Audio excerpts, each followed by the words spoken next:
Dear listeners, आज की कहानी एक सच्ची घटना पर आधारित है।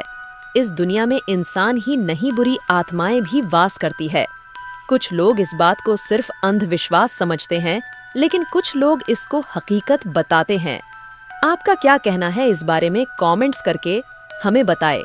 तो चलिए शुरू करते हैं आज की हॉरर कहानी। यह कहानी अक्टूबर-नवंबर महीना के आसपास की है। काली अंधेरी रात में धीरे धीरे हवा की ठंडी लहरें आ रही थीं। आकाश में बिजली चमक रही थी। ऐसा लग रहा था कि जैसे कोई अनहोनी होने वाली है। एक व्यक्ति जिसका नाम दीनदयाल था, वो अपने घर से दूर अपने खेत में खाट पर सोया हुआ था। उनका खेत गांव से थोड़ी दूर तालाब के पास था।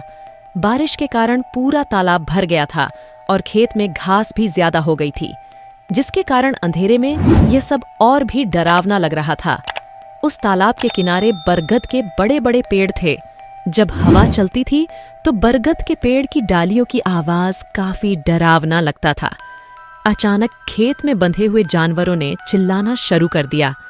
दीनदयाल को पता ही नहीं चल रहा था कि आखिर ये जानवर ऐसा क्यों कर रहे हैं। उन्हें लगा कि शायद ठंडी के कारण ये जानवर ऐसा कर रहे होंगे, इसलिए दीनदयाल ने खेत में चिमनी जला दिया।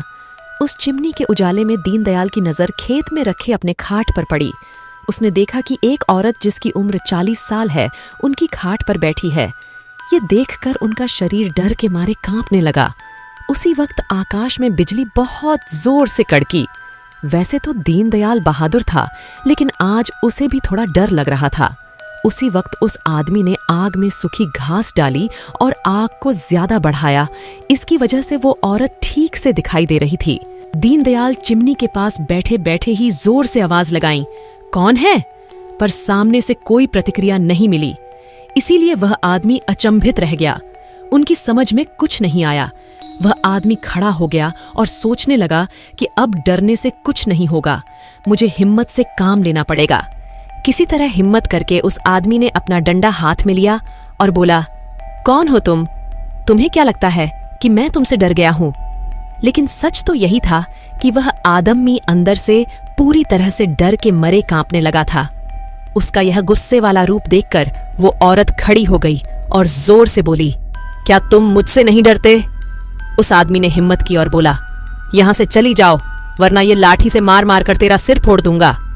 इतना बोलते ही दीनदयाल ने लाठी उठाई और उसी वक्त उस औरत ने बोला, अब तू मुझे मेरे ही घर से बाहर निकालेगा। यहाँ पर तो मेरा बचपन गुजरा है, ये मेरा ही घर है, मैं यहाँ सालों से रह रही हूँ।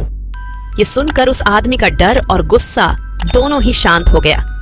उसे लग रहा था कि मेरे सामने जो औरत खड़ी है उसे मैं जानता हूँ। उसकी आवाज भी जानी पहचानी लग रही थी। वह सोचने लगा कि आखिर यह औरत है कौन? अगर मैं इस औरत को जानता हूं तो आखिर यह इतनी भयानक और विकराल रूप में क्यों है?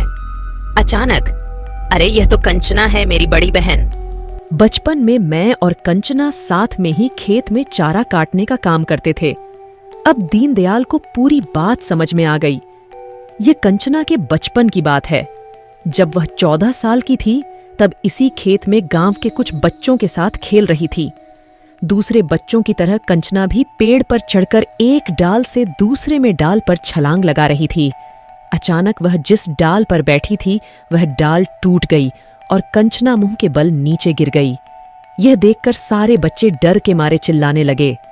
बच्चों के चिल्लाने की आवाज सुनकर बड़े लोग वहां पहुंचे और कंचना को उठा के हॉस्पिटल ले गए, लेकिन तब तक काफी देर हो चुकी थी। कंचना की मौत हो गई थी। दीनदयाल को ये सारी बातें याद आ गई और वह सीधा कंचना के पास जाके रोने लगे।